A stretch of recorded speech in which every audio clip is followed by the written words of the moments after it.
Welcome along to In the Know, the Racing Post's weekly show in conjunction with Coraline Bruce Millington, sitting in for poor old Ross Brierley. I got a message today saying non-runner brackets wind. I presume that is Storm Eunice rather than any sort of gastric issue. Ross will be back soon, but I am your host for the next hour, in which we will be whetting your appetite for the festival, which is now 3 weeks and 1 day away. I'm joined by two fantastic tipsters, one of the wise owls of the racing PR game, and a very special guest from over in Ireland, to look ahead to 4 of the biggest races of the week, including the Gold Cup. Before we do that, we will look back on last weekend and see what clues we learnt. And before we do that, we will speak to our very special guest. Before we do that, though, I'm joined by Paul Kealy in our studios in South Bank in London. Paul, are you getting the Cheltenham fever? Yeah, I've just spent 2 weeks working on the Cheltenham Festival betting guide, which comes out sometime this week. It's literally gone to print today. So you've got a head full of info, head absolutely full. I've got more confusion than anything else when looking at entries for novice hurdles and that. But yeah, I've been spending an awful lot of time at my laptop watching videos, so I should be as up to date as possible. Excellent. Also joining us in South Bank, Simon Clare from Coral. Simon, welcome along. How's Cheltenham fever affecting you? I mean, you've been to Cheltenham for the last 30 years. Do you still get the buzz? Yeah, I do. I mean, listen, it was desperately sad not to be there last year, and actually was in the studios, in the offices here, doing In the Know each night, and it was very different to watch it from a TV perspective rather than being at the track, and I enjoyed that as well, actually. It just shows you how amazingly well served you are by the TV cameras, but it's good to be going back. I think the sales figures are off the chart. Everyone's looking forward to being there. It's going to be one hell of a party, isn't it, when we get there? And I just think John Racing's in good shape. You know, we've hardly lost a meeting. Every Saturday, you've got exactly what you're expecting. No intervention from the weather. Even the storms didn't wipe us out last Saturday. And it's building up really well, isn't it? So I'm looking forward to it. It certainly is. And I made a point of stressing that we're in the Racing Post studios in South Bank, because one man who's never even been to them, Tom Segal. Is there ever any chance of you gracing us with your presence at some point? It's not true. I came once and I was brilliant. Well, but I'll come back. Listen, I'm coming back for the Cheltenham preview show on March the 7th. I will be in there, March the 6th, I think it is. Good. I wonder what that red carpet was doing. They've just rolled out today. Very much looking forward to it. Good. Excellent. OK, well, we will hear what the lads fancy for the Gold Cup and various other races. But first of all, delighted to be joined on In the Know from County Meath in Ireland. A man who, well, if you thought the Irish rout of the British in the 2021 Cheltenham Festival was all about Willie Mullins, Gordon Elliott and Henry de Bromhead, you'd be wrong, because this man chipped in with a couple of winners of his own. Gavin Cromwell. Gavin, thank you very much indeed for joining us. Are you in good form, sir? Thanks for having me. Good to see you. Yeah. Excellent. Now then, Gavin, your 2 winners last year, of course, Florin Porter and Vanillier, and they are very much back this year. Florin Porter, brilliant win in the Stayers, and he's favourite to repeat the dose. How are your confidence? Are you a confident trainer or a worrying trainer? Where do you stand? Optimistic, pessimistic? I wouldn't say I'm either, really. I suppose practical and a realist. Look, I'm happy with him. He hasn't won a race this season, but he's been good in defeat. His first run in Navan, he just caught the top bar of the last hurdle, and he was definitely in there with a good chance. And he was beaten in Leopardstown at Christmas, but I think he missed the break a little bit, and he was only beaten a couple of lengths, and it was a big run. And how's prep gone since then? Good, yeah. He's in easy time of it in January, and we've stepped it up now, and he was at a schooling race in Ferryhouse last week, and that went very well, and we're on target. And Gavin, obviously you can't choose your ground. No one can have any control over that except perhaps the clerk of the course. But if you were to choose your perfect Cheltenham Festival going, what would it be? I suppose it would go to soft, or if it was soft, it'd be fine as well. He went around in Ferryhouse last week on heavy ground, and that was no issue to him either. He's versatile. Excellent. And Gavin, if you look at how the staying chasing division has shaped up this season, Are you pleased with what you see, Junior, in so much as there hasn't been a new star emerged, has there? There isn't some new kid on the block who's even money favourite. I mean, obviously, Paisley's been beaten a couple of times and then had that amazing win last time. Generally speaking, when you're keeping an eye on the opposition, how do you kind of assess them? Well, look, I suppose the market tells a tale there. We've had a couple of different favourites, and Willie's horse. I can't think of his name now. Classical Dream, yeah. Classical Dream. He looked a very worthy favourite after winning at Christmas, and then he flopped in Gorham Park, and then Champ flopped as well a couple of days later. So we went to being favourite while he stood at home in the stable. But I suppose there is more outside of them as well. There's talk that Willie's horse, the grey horse that has been chasing, there's talk of him going back to the Stairs Hurdle. Asterion, yeah. That'd be Asterion, there's talk of that, so I don't know whether he will, but Willie's an amazing man, and he's very capable of doing something like that. The likes of him would clearly be a worry as well. But with 3 weeks to go, would you say you're exactly where you want to be, all told? Yeah, absolutely. Yeah, I'm happy with him. Yeah, he's a great Nick. Brilliant. And Vanillier, he was so impressive, grinding it out to that really clear win in the Albert Bartlett last year. Have you decided which race he's going to target this year yet, Gavin? Yeah, he's going to go for the National Hunt Chase. It's obviously a very good race as well on paper, but I think he's going to be progressive. I hope he is. He seems to be really coming to hand now. I was much happier with his jump in the last day in Nice, and I think staying the trip certainly won't be a problem too. So looking forward to that.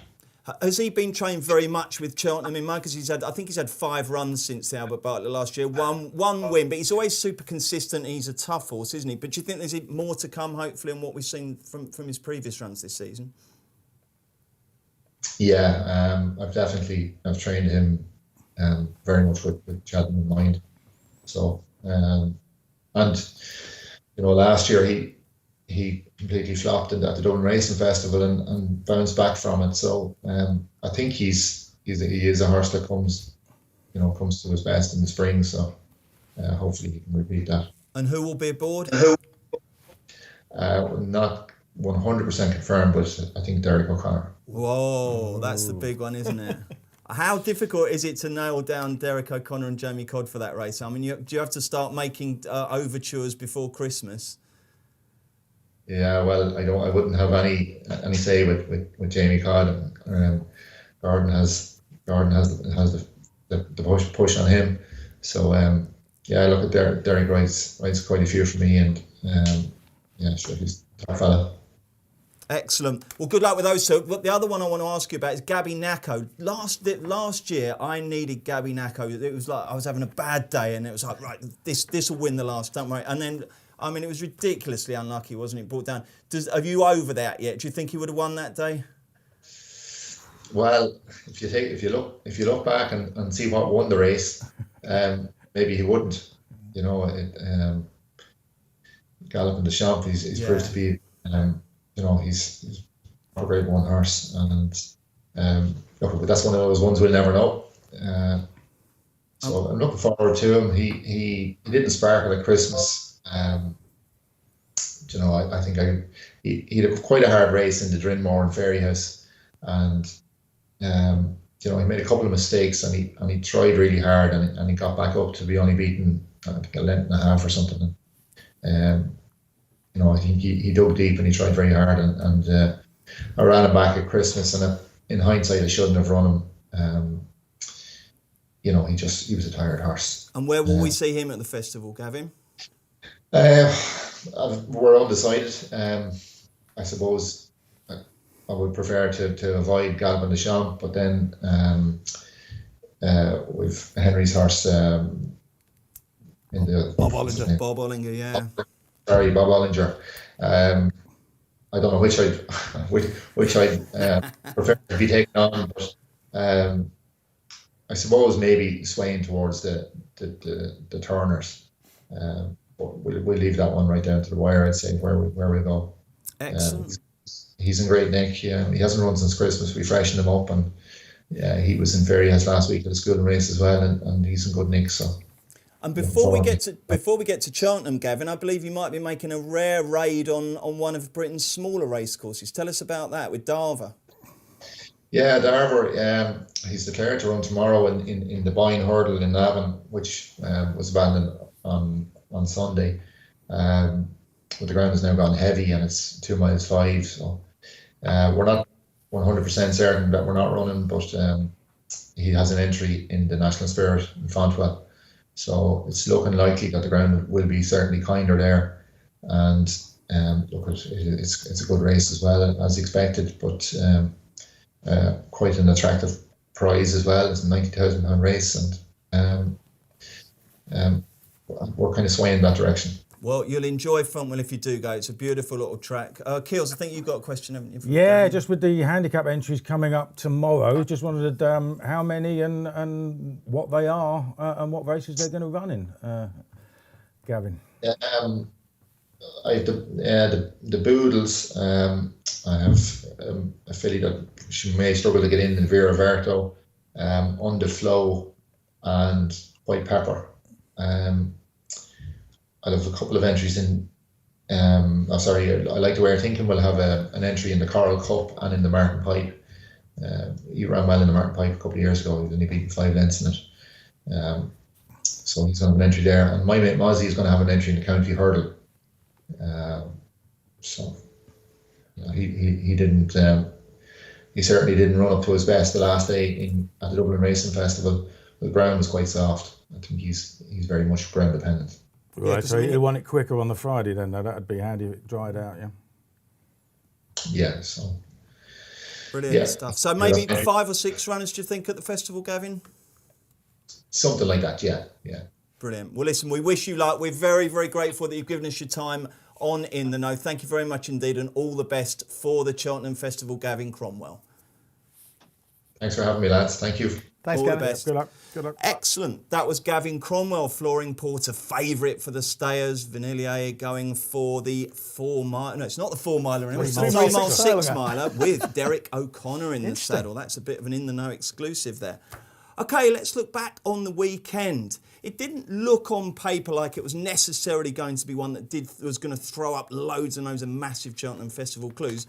But in actual fact, there were plenty. And the horse I want to talk about first, Teahupoo, who's now, I think, 3rd favourite for the Champion Hurdle after winning the Red Mills Trial in really impressive fashion. I mean, he'd beaten Quilixios, the Triumph Hurdle winner, twice already this season, but he's absolutely left him in his wake. He beat Darasu by 11, same distance back to the 3rd, looked really, really good. Keels, is this something that the Honeysuckle camp should start worrying about? I think he should be 2nd favourite for sure. I mean, appreciate it is 2nd favourite, but we haven't seen him for a year. Who knows if he's going to get there? He had his setbacks. He was going to go chasing, had setbacks, didn't go chasing, was going to run in the Irish Champion, had setback, didn't go. So, and he's the obvious one. He got an RPR of 165 for that win at Gowran. That makes it the best 2 mile performance this season. Doesn't quite make it the best once you factor in the fact that he's got to give £7 to Honeysuckle. But, you know, she's going to have to be right on her game. I thought she finished knackered at the Dublin Racing Festival. I just didn't think she was absolutely at her best then. And so, yeah, you know, she deserves to be clear odds on favourite. Henry de Bromhead may well have left a bit to work on anyway. But if there's a danger, it's this one. He's just come from nowhere. He's a real win machine. He's won 6 of his 7 starts, but hasn't really put up that sort of level of performance until then, on ground that Gordon Elliott said he hated as well. So if it's any quicker at Cheltenham, that'll probably suit. So yeah, I think there's a genuine challenger. Whether as a 5-year-old he can give £7 to Honeysuckle is another matter, but I think he's the danger. I think he's definitely served notice that he's the one to fear if you're on the favourite. He impressed your guys, didn't he? I think the traders took an axe to his price, didn't they? What did you make of him, Simon? I thought really impressed. I mean, he was on my radar last year. They missed Cheltenham. And if you look at Espoir Dalen's profile, not dissimilar. He won races as a 4-year-old, didn't run at Cheltenham, came out as a 5-year-old, ran up a sequence and won the Champion Hurdle at a fair price, bigger price than this. So in a race where Honeysuckle's, Sharjah's not running, Honeysuckle's beaten Epatante, okay, you can make a case for her being back to her best. Maybe she wasn't last year, but still it's an act of fate to believe she's going to beat Honeysuckle. If you're going to oppose Honeysuckle, you almost want a different horse, a new horse, and he could be it. He's 10-1, still bigger than Epatante at 8, bigger than Appreciate It, who's 4-1. He's still 10s, is he? Yeah, still 10-1. And we're non-runner bet across the board now, actually. I'll drop that in. We were for the big races anyway, so it's worth bearing that in mind. But we've got a couple of in-the-know specials, actually, about Tiapu. 2-1 to finish in the top 3, which is effectively a 50 odds, 10-1, but you don't have to take the win part. And 100-30 without Honeysuckle, that was 11-4. So there's a couple, you've always got to try and create a few new angles to bet on the race. But I think, if people believe Honeysuckle may be beatable based on that last run and, the overall profile, how much she beat in the last couple of years, maybe Tiapu is it. Tom Segal, any value in that? 100-30 without the fav, 10-1 with the fav. What did you make of Tiapu? I agree with Keels entirely. What more could he have done? I mean, I don't think Quilixios ran his race. I mean, last time they raced, it was off a length between, and this time 22 lengths. I think Quilixios was miles below form, but Tiapu could only do what he did. I was really impressed. Yeah, I think he should be second favourite too. Although I do have more of a fear that Appreciate It will bounce back than appears Keels does. Willie Mullins, after all, and he did win the Supreme by 26 lengths. So I still think he's a player. But I'm with Keels. I wasn't that impressed with Honeysuckle at the Dublin Racing Festival. The Time Boys will tell you she wasn't brilliant either. But she still is Honeysuckle and she's unbeaten and she could be miles better at the Cheltenham Festival. So I expect her to win, but I do think Tiapu is a danger, for sure.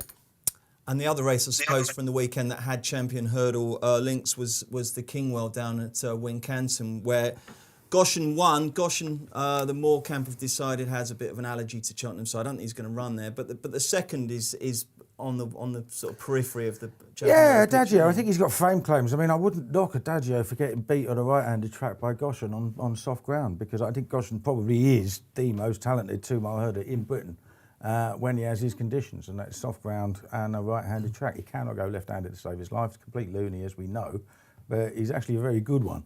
And I think for to come off a break after running in the Greatwood, looked like he was going to win. We got out-battled. I mean, David Parks obviously had a terrible season, but he came there looking like he was going to win. Maybe got tired, but it's a perfect prep. He ran well in the Triumph last year as well. He's a very, very consistent horse. I think he's got claims for being in the frame. But obviously, I think Tiapu, as a 5-year-old, has got better claims. But he'll certainly be in the first 4 or 5, I think. We'll do the 1, 2, 3 in the champion, and I'll throw the lads a short pitch one. Simon, 1, 2, 3. I like Tiapu, so I'll go Tiapu, Honeysuckle, Adagio. Tom? I think Appreciate It is going to bounce back to form myself. I think the absence, I don't think is going to be an issue. So I'll go Appreciate It, Honeysuckle, Tiapu. And Keels? Yeah, Honeysuckle, Tiapu, Adagio. I'm leaving Appreciate It out because I'm not going to believe he's going to run until he lines up. Okay, fair enough. Let's talk about Hillcrest. Yeah. Very, very... Oh, Tom liked Hillcrest by the sound of it. Very, very impressive up at Haydock. I suppose we're looking at Albert Bartlett, or will they keep him for Aintree? Given Tom piped in there, I better let him have first crack. I take it you're one of the early joiners of the Hillcrest fan club, Tom. I hadn't been, but I was really impressed with him on Saturday. Bruce, you're old like me. Do you remember French Holly? Yeah, of course I do, yeah. Wasn't he the spitting image of French Holly? Hillcrest, he's massive. Yeah. He can't jump. 4 legs, brown. No, huge galloping. Yeah, you're right. No, they're all the same size to me. No, he was a big horse. No. He made Andy Thornton look small. He must have been big. No, it's the way he jumps. They both land on all 4s because they're so big. They don't have any respect for their hurdles. Yeah. But French Holly won the Supreme by 15 lengths or 20 lengths back in the day. I just thought he was a spitting image of him. I think he's got a massive chance in the Albert Bartlett. I really do. I thought the time was exceptional. He ran faster from the second last than Porticello, who's a Grade 1 winner in the over 2 miles. He has to have a huge chance in the Albert Bartlett, and they have to go there because they'd be mad not to. I think there's obviously, if he gets quick and he's up against all those Irish horses, then he might have a struggle. But I don't think so. I think he's one of the best chances Britain has of winning a race at the festival, and I would have him as a clear favourite in that race. I really like it. Did he do it for you, Si? Yeah, I love him. I must admit, when he won at Cheltenham, I mean, I'm a sucker for those big horses. You know, I don't know what it is. And it's funny, I was talking to Tom Scooter. I think the Dave Pipe had a horse called Big Shot or Mr. Big Shot or something, which is another big horse. And again, I just thought, wow, what a great horse. But Tom pointed out, he said, the trouble with big horses is everyone loves them, but they're like tall, fast bowlers. They pick up loads of injuries and stuff, whereas actually what you want is a Tiger Roll type, you know, sort of, 16 hands or something. But he's just big galloping. Henry Daly's a bit of a pessimist and hasn't had a star for a while. I think it'd be great if he runs. He's 6-1 second favourite for the Albert Bartlett. I think he'll carry a lot of people's money and hopes. Is there a half a chance that Henry Daly, you know what Henry Daly's like, he's a kind of protege of Captain Tim Forster and all those old school trainers, isn't he? Is there a half a chance he'll skip Cheltenham, Kills? Well, he's talked about it. I mean, he'll say it depends on how much he gets out of it. I mean, my one issue would be the fact the ground was absolutely bottomless at Haydock, although I think it was actually even worse at Ascot. And it's a case of how he comes out of it. I mean, they seem to go pretty hard. I mean, I actually thought Green Book might give him a race on Saturday, and they both went well clear, didn't they? And he just burned that one off. He's a very good horse. He's actually a better jumper than French Holly because he doesn't land four-footed every single hurdle. If you know what I mean? He can actually measure them okay, and he's like they said, he's a giant of a horse. Yeah, he's got a massive chance. I'd certainly like to see him run there for sure. I was having a look at all the Albert Bartlett horses, you know, and all the Irish and all that. They just look, I mean, a bit like he might be really, but he's a little bit more strict. Whereas they look like a bunch of backward future chasers who are all pretty slow, and I don't think Hillcrest is that slow. So yeah, I'd give him a shot. Okay, we better talk about Fakir Dudery. I mean, very, very proficient winner of the Ascot Chase, wasn't he? But I mean, the trouble is, wherever he goes at Cheltenham, there's a horse called Allaho, isn't there? I mean, I was trying to think if someone said you're right, and see I'll give you £1,000 if you can name a horse that's going to finish second at the Cheltenham Festival. Would you just go Fakir in the Ryanair? Do you think, Si? Yeah, I mean, I think the trouble is we don't know he's going to run. I mean, I suspect he probably will because he's the JP McManus owned. He's 10-1 for the Ryanair. There's the possibility he could go straight to Aintree, I suppose. But we'll see. But he was impressive on Saturday. And Allaho's getting. I mean, I was talking to someone who believes Allaho should be much shorter than 5 to 6, really. Because when you go through the field, things like Energy Mean isn't going to run, and Plutarch, and Poussoir, St. Caval, as you pull them all out, it could end up being a small field. What price is Allaho, do you say? 5 to 6. You know, he could go for like 1 to 2 or something. You know. Is that, if you're looking at a banker now, 5 to 6? Well, I mean, if he was running today, you'd fill your boots, wouldn't you? Because obviously he goes remarkably well at Cheltenham. He's in even better form this year than he was going into the race last year. He slammed Fakir Dudery's out of sight last year, did it again last time out by the same distance, 12 lengths.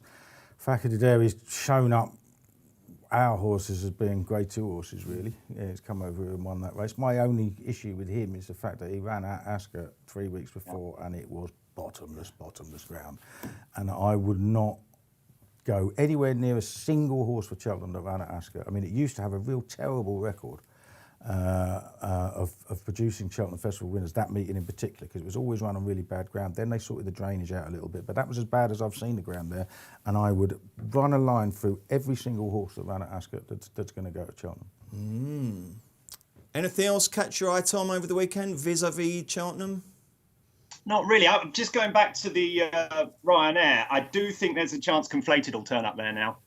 I do, and I think he has a chance of at least finishing second, because I think they'll see that there's only 5 or 6 or 7 going to turn up in the Ryanair, and there's going to be a massive field because everyone thinks they've got a shot in the Gold Cup. So if he turned up there, I think he's a player. That I agree entirely with Keels about the Ascot thing. You know, I fell for a couple of Colin Tizard's novice chases over the years. Copperhead being the best example. I mean, he's never got over running at Ascot that day. He's never been the same since. So I would be worried about Fakir Dudery going to Cheltenham on the back of that. I actually thought Fanny and Destraval ran quite an interesting race. I've been saying for years that he needs to go up to 3 miles, and all he did was stay there. But like Keel said, he had a hard race. I think, you know, maybe off the top weight in one of the handicaps, he could go well. But I'm with Keels. I didn't really spot much else. I mean, the Sam Thomas horse that won the handicap was obviously absolutely dotted up, didn't he? No Risk at All, or I think it was called, and he would be a fancy for the Coral Cup. But heavy ground Ascot, probably not heavy ground at Cheltenham in 3 weeks' time. I just, you know, it'll be too short, and I won't want to be near him. Okay, right then, I'm just the dummy that asks the questions. These are the guys who give you the tips, but I'm going to give you one tip, and this is a value tip.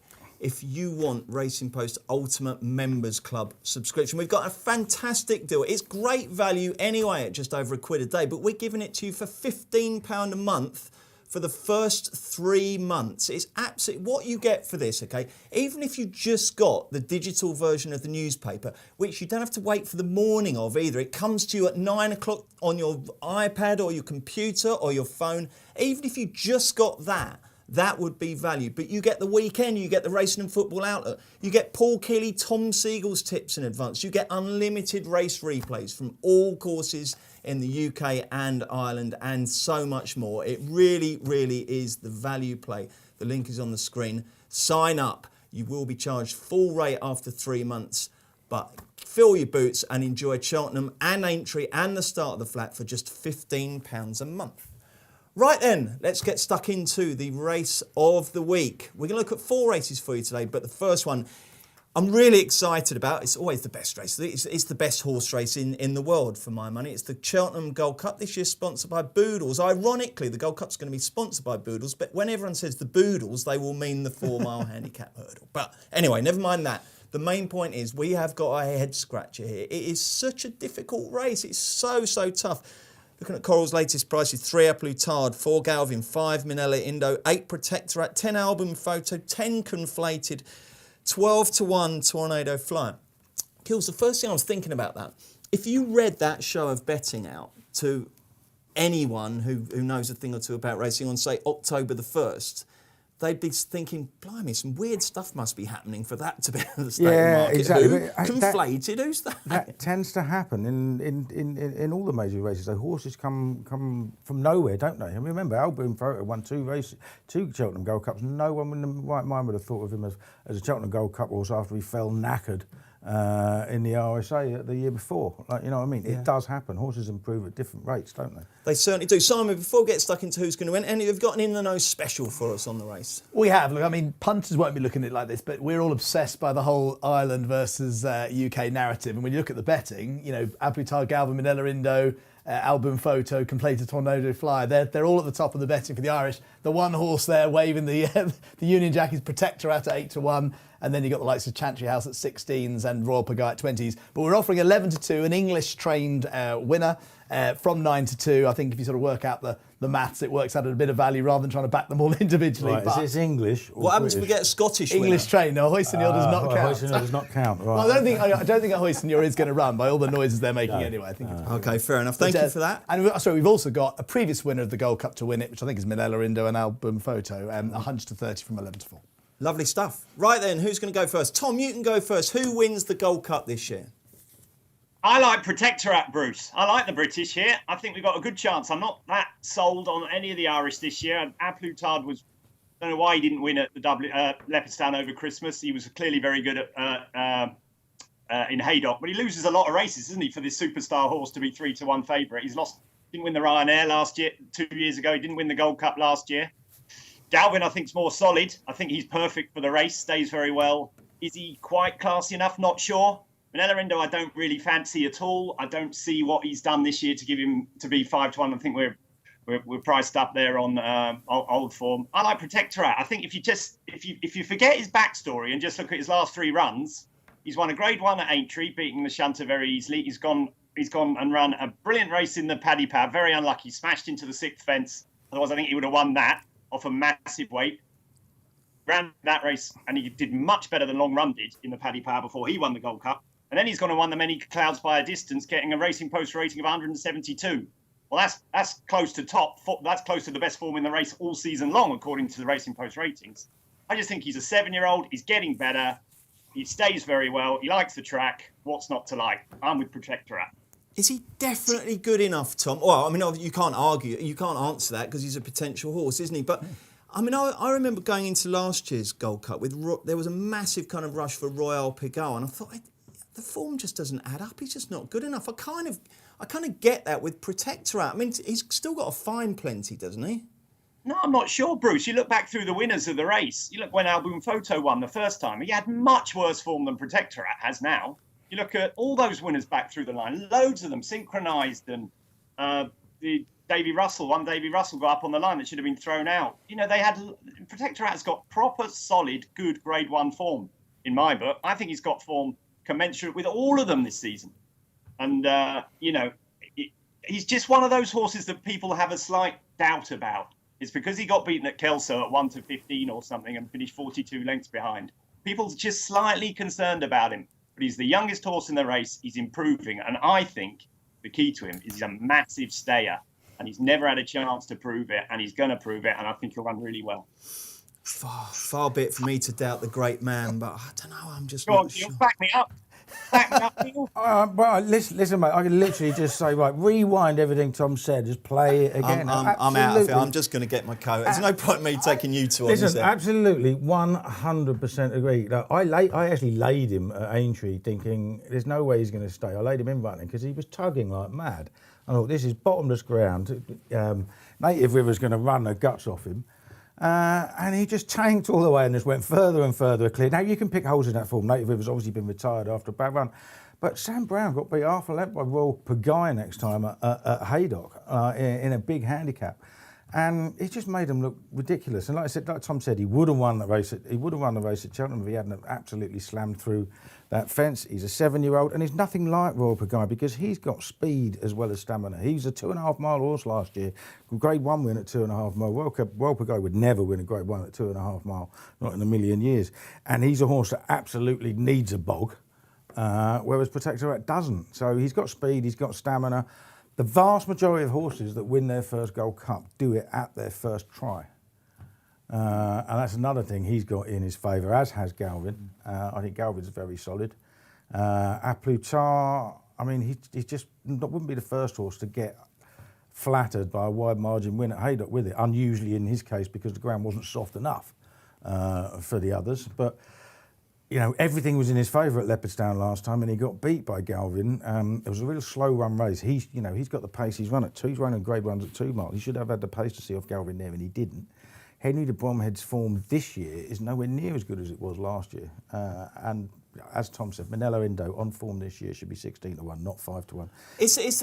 There's two ways of looking at Manella Indo, isn't there? There's one that that race just took it out of him, and we've seen that with previous Gold Cup winners, haven't they? And they're just not the same horse afterwards. He would be far from the first horse to not be the same horse horse afterwards. Or is it the case that they let him down after he won last year, and they're just gradually building him up, and we don't need to worry too much about what we've seen this year? I just don't think he's as good as he was. It's as simple as that. I mean, he might prove us wrong. That run, as it happens, that Gold Cup is £9 or £10 on RPR, better than anything he's ever done before or since. That's a real outlier. So, you know, he was obviously bang on his A game there, but he's got to get back to it, and he hasn't been anywhere near it this year. He's been a stone below form at least every single run, and he just doesn't deserve to be 5-1. Simple as that.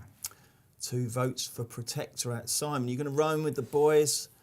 Listen, I would love Protectorate to win. I think it'd be fantastic for Dan Skelton to produce a horse who's, I mean, Ruacana is an old horse I had shares in, who finished 5th at Sandown over 2 miles 2 years ago, just over December 2019. I'm trying to work out how you're going to bring Ruacana into the same conversation as Protectorat in the Gold Cup. Protectorat was second in that same race, rated 128. So we were getting just £5. We finished a couple of lengths behind. That proves my point. Can't even beat Ruacana. But that's the brilliance of jump racing. The progression he's shown is just insane, isn't it? And for a trainer like Dan, who's proved he can, train loads of winners and good horses, and he's.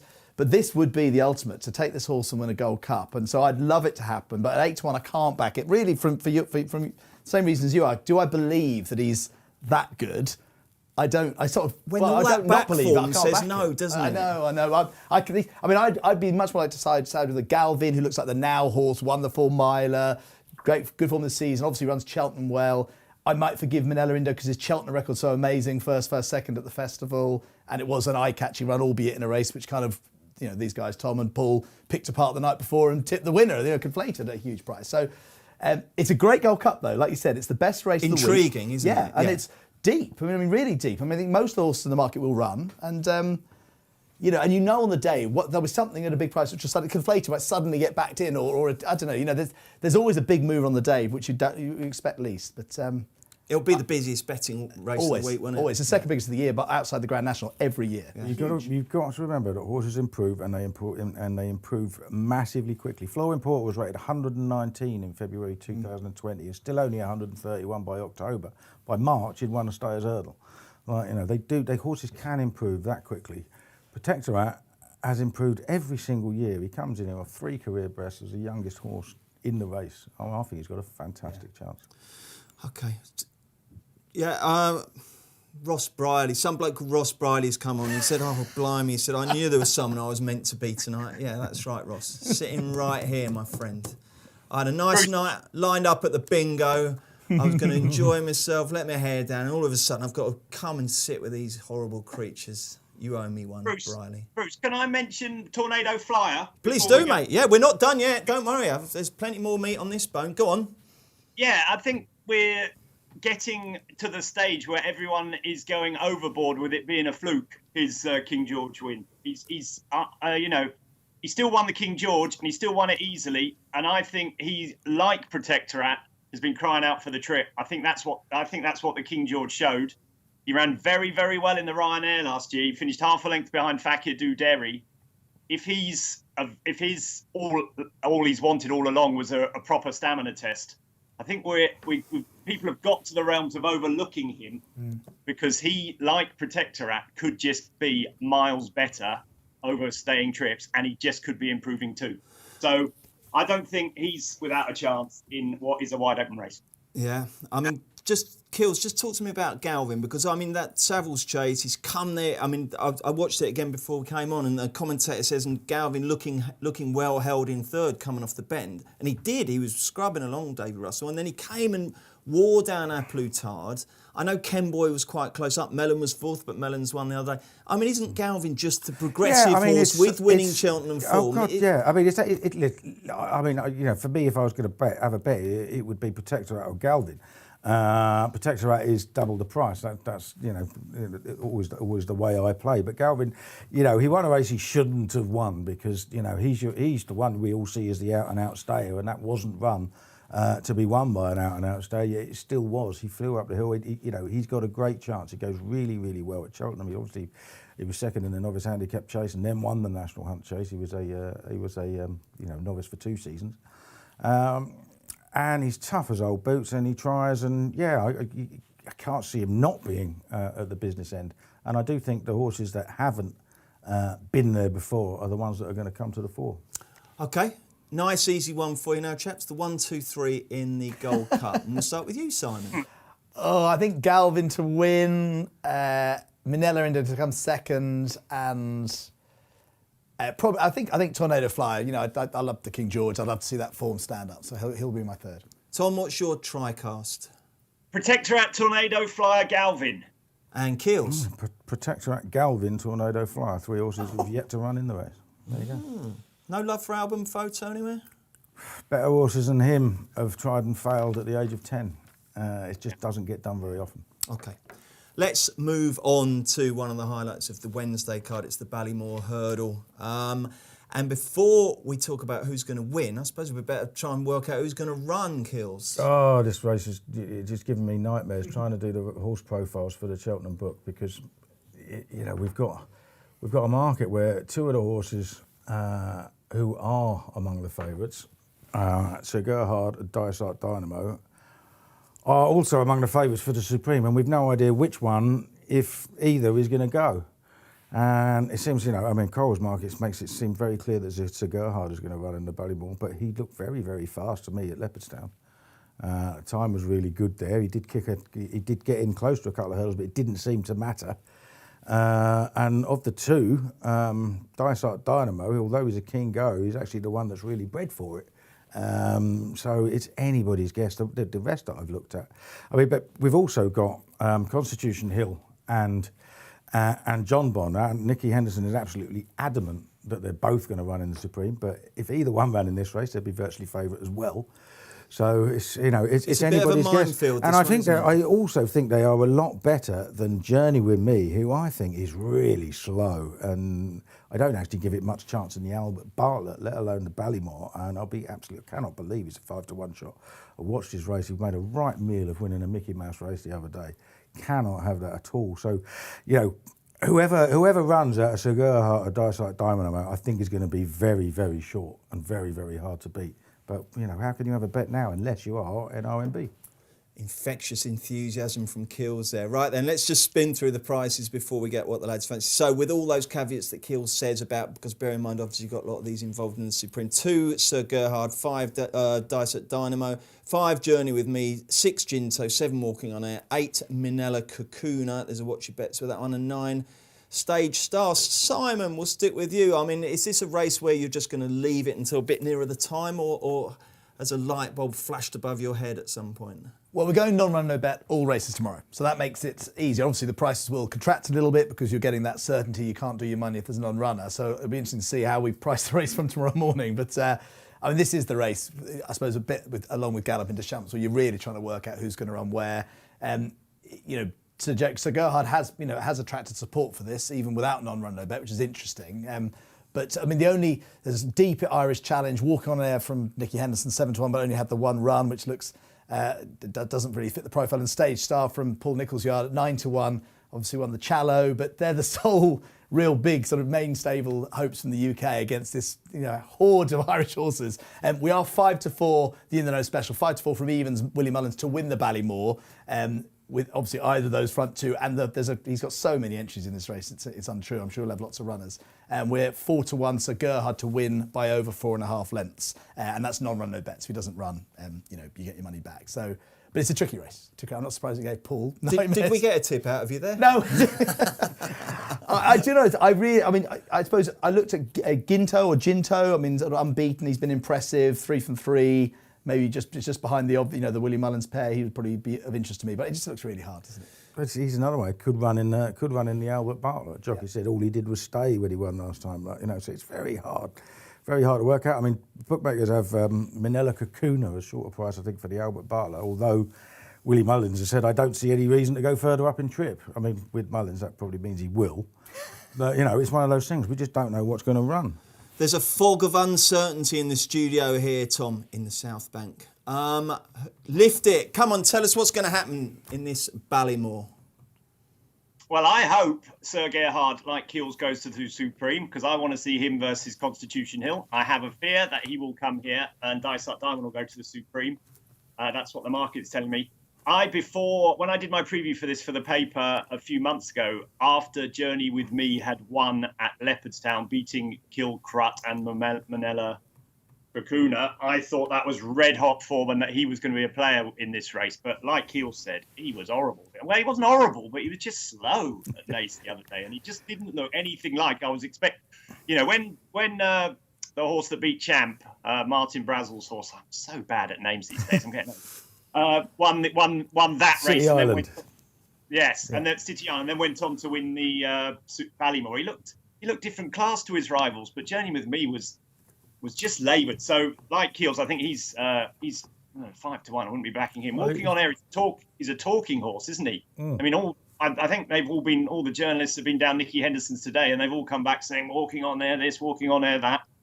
It's only a Newbury Novice Hurdle, and he hasn't run since. So, I'm quite interested in Minella Kakuna. I thought the fact that he wore a hood at the Doublet Racing Festival makes me think that maybe a slog in the Outlet Bartlett when you're a bit keen might not be the race for him. So maybe if he dropped back here, made the running, sort of went off in front, he could run really well. So at the moment I'm looking at him, but like Keel says, you just don't know what's going to run. I tell you what, one thing while Tom was talking, one thing that struck me there, Paul Kealy has the worst memory of any human being I know, okay? He's literally evens to actually drink a cup of tea if he makes it, because he's forgotten he's made it. But you ask him a horse name from some race 30 years ago, bosh, he just brings it out. That's all that's in my head. Yeah. I can't help it. Oh, by the way, you talked about the book. When's that coming out? How many words have you written for that? I think it was 32,000, something like that, in a couple of weeks. Like I said, it went to print either last night or this morning, so it should be out sometime this week. It's obviously a short shelf life, so soon as possible. The Racing Post Cheltenham Guide, always an absolute must. I am gonna press you guys for a tip because I'm still not quite sure what you fancy. I think the ultimate conclusion from that little discussion was that there's nothing really doing until we know what's happening, which won't actually be obviously until the Sunday morning. But is there any value in having a bet now, Paul Kealy? I'm struggling to see it because I do think one of the top two is going to run, and then they're going to be very short, and then the others behind it can't shorten that much. I am like Tom. I did like Manella Kakuna at Leopardstown, but there is the fear that he will end up going up in trip, even though the trader said otherwise. But you've got the non-run, no bet cushion. Yeah, you have, but you've also got to run against a Gerhard or Dice Like Dynamo when they finally get declared. So I don't see any need to have a bet now. If you told me that the top two weren't going to run, I would make Manella Kakuna the one out of all the others that I like most. Okay. Tom, anything to add on this race, or should we move on? Not really. I fear Sir Gerhard will run here, and if he runs here, he'll probably win easily. Okay, I was about to say, well, never mind that. Let's move on to a race now where we know exactly who's going to run, but we don't. It's the Turner's Chase, also known in the last 9 years as the Jewson, the JLT and the Marsh. Now it's been run as the Turners. And listen, fair play to the Turners, well done for putting your money in. It is a bit of a problem, chaps, this, isn't it, when a race keeps changing sponsors' title, just simply from a punter's reference point, Kills. Do you know what I mean? Because when you're having a chat and someone says he's going to run in the Turners or the Brown Advisory, and you're trying to benchmark that against Well, the race. that's it, isn't it? Why it? can't it be the Turners, Golden Miller, Novices Chase? I think that's what they... That's what it should be. We're talking about a race at Cheltenham. If we're struggling to get sponsors to races at Cheltenham, then it is a real struggle for the rest of the calendar year, isn't it? So, I would say, right, this is what it's called. You put your name at the front of it and off you go. Turners, Gold Miller, obviously. Then we know. Then we can all say, is it going to run in the Gold Miller? Yeah. It's a fair and then horse not to commemorate. name check the sponsors, so exactly. they don't get any value. Well, we all do that, don't we? The other thing, of course, is that when people sign up for these races, there's a term, and if a company comes in and signs up for 5 years, maybe then that's part of the value of that is when you get you can buy exclusivity for a particular to do a term. one-year deal and almost lose. You're right. It's a bit unfortunate. I feel Brown Advisory, to be fair, traded up from the plate to the RSA, so you can't. But look, I must admit, I'm quite smug because fortunately we managed to. Coral Cup's been there since when it was created in '93, and that's one of the value. That's why it's such a valuable thing. You can't call it. Just wait till your bosses say, did we get any value out of that race at Kempton on Saturday? You'll be like, no, everyone still calls it the Racing Post Chase. But anyway, back onto it. It's the Turners. It is the 2 miles 5 furlong chase. And Bob Ollinger is favourite at around about even money with Coral right now. 2 Galopin des Champs, 4 Long Press, and it's 12 to 1 bar. And Simon, the big...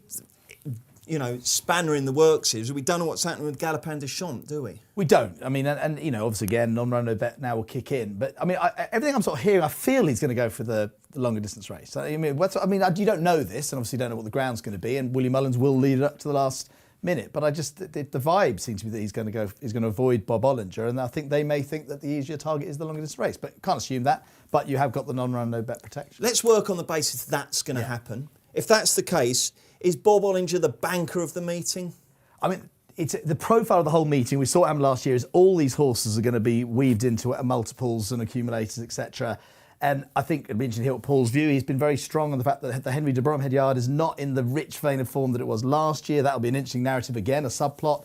And Bob Ollinger's a bit like that. He's won his races over fences, but has he looked as brilliant as he did last year at Cheltenham, or could he have done? Is there a way of looking as good as that? So I'd be tempted to take him on each way, but he will be on that banker list. I think when you go through this, I love the Racing Post feature online where you can take horses out of the race, can't you, with the cross? Worth doing. Take out all the horses you think won't run. Not many left in, actually. So I think if you are going to have an each way play, it might be worth doing it almost sooner rather than later with a non-run no bet, because it could be a 6-runner race or something. Absolutely. And just to be quite clear, if the stated place terms now are 5th to 3 and they turn out to be 4 runners and your horse finished 3rd, absolutely, you cop. You cop, absolutely. That's probably the big advantage about betting anti-post now, isn't it, Si? Yeah. Really, because if you look at it on the day of the race, it's going to be ultra competitive. It's going to be all these extra places and all these money back terms. But there is just that little edge there, isn't there? Exactly. So do you have a view on the race right now? Put it this way, how good do you think Bob Ollinger is? I think he's a really good horse. Based on last year's Cheltenham form, it looks strong form, doesn't it? And Cheltenham, horses come back to Cheltenham, they often do what they did before, even if they haven't shown it. So I think he's clearly a really good horse. L'Empresse, I'd be interested to hear what the guys think of him from the Venetia team. It'd be great to see her have a high-class horse again. The one I picked out, and it's a long shot really, it's Imperial Alcazar, just on the basis that he's got to choose between the plate or this. He's over 150 rated. I had a quick check of the plate. If Fergal's watching, there have been 28 horses rated 150 or over that have run in the plate in the last 10 years. Not one of them has won. They've had a couple of thirds and 1 second. So given his rating and a small field, he ran really well at Cheltenham last time. At Chepstow, he looked the winner, giving loads of weight on horrible ground to Pat's Fancy, who's £8 higher now than she was when he was when Imperial Alcazar beat him. Came second at Chepstow. I just think Imperial Alcazar could be a live place chance. I don't think he's going to win. He's a 33-1 chance now. Keels, do you have a strong view on the Turners? Yeah, pretty much. Yeah, I think that if L'Empresse, Venetia was a great trainer, but if L'Empresse had won 4 races on the spin over fences, winning even more easily every time he went up in grade, including in Grade 1 company, and he'd done that for Nicky Henderson or Willie Mullins, we'd be talking about the next great superstar, wouldn't we? And he does look good. There's something about this horse, isn't there? He just looks really good. He's really neat and tidy at his fences. He travels beautifully. When he won at Cheltenham 2 starts ago, he was in second gear and just pushed out. Charlie Deutsch hasn't used a whip on him once. He's a very, very good horse. I make this a far tighter betting heat than Evans, Bob Olinger 4-1 L'Empresse. Bob Olinger is clearly very good. We know that if he's within a couple of legs jumping the last, we know what he's going to find up the hill because he finds plenty. He did that against Capodanno last time, but he did trade at odds against there, and it's because his jumping is not 100% convinced. He doesn't do anything massively wrong, but he's not the fastest away from his fences. He gets in. He has got in short to a few of them. A couple of times as well, and it's all right doing that when you're plodding around on soft ground in small fields, but on faster ground at Cheltenham, you know what I mean? You've got to get everything right, and L'Empresse does that. He does get everything right. I think he's a very, very, very good horse, and I'm looking forward to taking him on. I mean, if you ask me, who I would bet on those prices, Evans or 4-1, is L'Empresse every day of the week. Tom, do you go with the market or do you go with Keels? 100% Keels. I think L'Empresse is one of the best bets at the festival. Ooh. I think he's an absolute superstar. He's going to be in front, jumping better than Bob Olinger. If Bob Olinger can run past L'Empresse up the hill, he's an absolute superstar because, and he might be because he did it last year. But he did it last year in the Ballymore, didn't he? But I think L'Empresse is totally bomb-proof. He jumps brilliantly, stays brilliantly. What is not to like about him? And as Keel says, if he was trained by Willie Mullins, it would be the other way around in the market. I think he's a massive, massive player, and I would have him over Bob Olinger every day of the week. Whoa, love that. Tom, just tell me what with the ground. I mean, obviously, it's there's been wind and gales and all sorts lately. Do you still think that with 3 weeks to go, we'll probably get back to that good to soft, good in places kind of thing that we always end up starting with? And if so, put it this way, could the ground be a potential factor in this race? It could be, but when L'Empresse won at Exeter and Ascot first time, it was good to soft officially. I don't think the ground's a massive issue for him. You sort of have it in your head, don't you, that if it's Venetia Williams, it has to be heavy, otherwise they may as well stay at home. But it can't be the case for all of them, can it, obviously? Well, he won his first start for Venetia Williams in a hurdle race last year on good ground by 26 lengths. I think he's just a very, very good horse, simple as that. His only defeat in Britain was 2 weeks later, and that was his win was his first run for the best part of 2 years or something. So, he's just a very good horse. He does everything really, really easily. He should be shorter than he is, much shorter. So, Tom, with that in mind, should punters who fancy him and who've been swayed by you and Kill, should they get on now? Could there be... Venetia, although everyone loves her and, she's massively respected, she's not really one of those trainers that tends to generally move the market down. Could there be some momentum behind her, do you think? Should we get on now at the 4s, or is it worth waiting until the day? Well, obviously, Galopin des Champs is the one that we don't know about, isn't it? And so if he was to turn up here, I personally, with Simon, don't think he will. I think he'll end up running against Brave Man's Game in the 3-mile race. But if he was to turn up here, he might get bigger than 4-1 L'Empresse. So personally, now I don't see any need to. I think if you come to the day and he's 3-1, which is probably what he might be, and it's just him versus Bob Olinger, I'd be much happier with that, knowing that Galopin des Champs wasn't there. That's fine for me. Why take the risk 3 weeks in advance?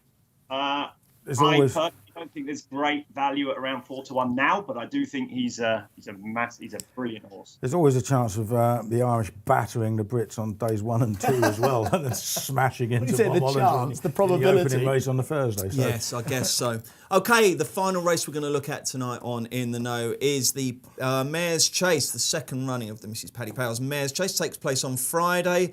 And a look at the market tells us that Concertista is 9-4 favourite with Coral from Mount Ida, who a lot of people fancy for the Nash. She's 11-4. Ellie May 3-1, and it's 8-1 River Detel. Mark Boylan wrote an interesting piece in the Racing Post today, Chucks, points out there's only 15 entries here, and of those, quite a few are almost certain not to go. This has been, you wouldn't say it's the most warmly received new race at Cheltenham by any means, would you? Kills, is this one that's going to captivate you, or will you be topping up the Guinness during this one? It's not going to, I won't say it's going to captivate me. I think looking at the market now, I think Concertista is an awful price. I don't think she jumps well enough. Hurdles form is a long way below, her chase form is a long way below what she's done over hurdles so far. There are loads, in fact, pretty much every horse in the race has better chase form than her. So she's a terrible price. She's obviously got that. She's won here and been second here twice. So she's obviously got that Cheltenham form, but I couldn't have her on my mind at that sort of price. Mount Ida's still in the Gold Cup, and she's only 16-1 in places for that as well. You remember she came from miles behind in the Kimure last year and absolutely bolted up, and she's done really well this season. So you not absolute guarantee that she goes here either, over 2 mile forward, which is going to be short enough. Ellie May is going to be the one that's hard to beat, but if put the kettle on runs here, 12-1's a stupid price, isn't it? I mean, She's really gone off the boil, hasn't she, Kills? She's gone right off. She's gone right off the boil. Yeah, That's a great line. I don't get these things, do I? A bit slow on the uptake. The third to Nubi Negra wasn't that dramatically off her best form at Cheltenham earlier in the season when she lost her unbeaten record on the course. Last time was terrible when she was tailed off behind Mount Ida, but I mean she's 12-1 for a horse that's only lost once at Cheltenham. That could be a silly price, and I think the Glancing Queen would have an each way shot as well. Obviously second to Long Press when she was last seen for the home team. But yeah, I wouldn't go anywhere near Concertista. Ellie May's the one to beat. Okay, I'm sure the In the Know specialist some enhanced price about Concertista now. It's not actually. It's quite interesting because it's helped by Paul's analysis there in some ways, because we're betting 100-30 from 11-4 any horse other than a Mullins or Elliott to win this, which brings in the likes of Put the Kettle On, the Glancing Queen. Who else is in there? Zambella, for example. I mean, I really like the Glancing Queen. I really do. This is a mare who ran in both 2 champion bumpers behind Envoy Allen, finished 5th, 8th to Fernie Holland. Been prepared like a good horse all through her career. In Mare's company, she's run 6 times, won 5. The only time she was beaten was over 2 miles in the Mare's Novices Hurdle behind Tell Me Something Girl, when she just tapped for toe, but she stays on brilliantly last year, worth a watch. Second to Long Press, good form, good jumper. I think now's her time. 12-1. Alan King's a great trainer. He's not going to have many runners, but she definitely runs this. You made the point about it could be a small field, and I'm not convinced about Concertista. Ellie May doesn't look as good as she did last year, and she had a right old battle with Cole Reevy that day. So I think the Glancing Queen is a great each way bet. Great each way bet. Okay, thank you, Simon. Tom, have you got a strong view on the mares? Yeah, like Mount Ida to win. I think the massive out each way play is Vienna Court.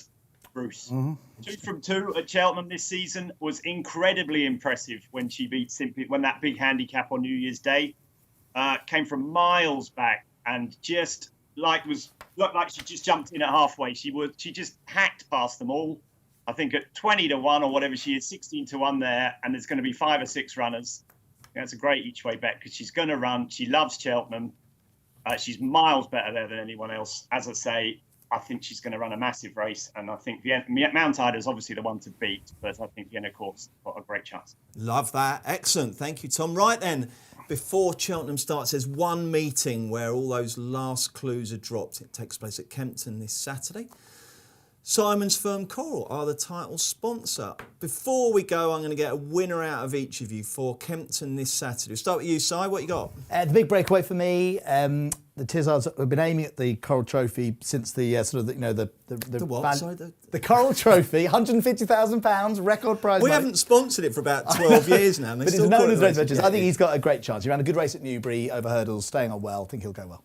Kills? You got the wrong tiz. Oh. The big breakaway jumps fences like hurdles and hurdles like fences, isn't he? Did you see him at Newbury the other day? Can't have that.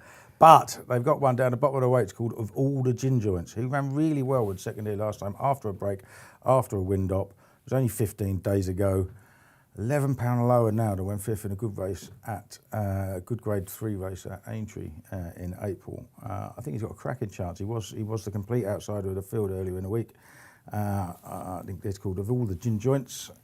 Really like him. And in the Dovecote, should have one more, is 100 to 30 with Coles. He will be nearer 5 to 4 on the day. I'm pretty sure of that. I think he's a very, very good horse, wants good ground, which is drying out, and wants a sharp track like Kempton. There has never been a circumstance where Paul Kealy has said to himself, I should have one more. Tom Segal, what's going to catch your beady eye at Kempton on Saturday? My equine hero at the moment is a horse called Ansam. I think he's near favourite for the Racing Post Trophy side. Racing Post Chase. I thought he had a very good chance in that race. I thought he was massively impressive at Ascot last time. I also throw a word in for Pleasant Man in the juvenile race. The Adonis? What's it called? The Adonis. Yeah. Paul Nichols has won this with horses making their debuts a few times, and Pleasant Man ties in very closely with Pied Piper on flat form. He beat him as a 2-year-old, and he finished just behind him at Goodwood as last year, giving him weight. So on flat form, he's a really good recruit for hurdles. Had Harry Derham on the other day, and he was very positive about him as a jumper going forward. So I'd be keeping an eye on Pleasant Man in the Adonis, but Ansam is my big fancy. Beautiful. Thank you very much to Tom. Thank you to Kills, and thank you to Simon. Ross is back on Friday for another In the Know, where they will be pulling apart that Kempton card in forensic detail and giving you even more value bets. Don't forget to join us for another In the Know Cheltenham Countdown special next Monday. Bet responsibly, like us, hit that thumbs up, subscribe. We will see you on Friday for another In the Know.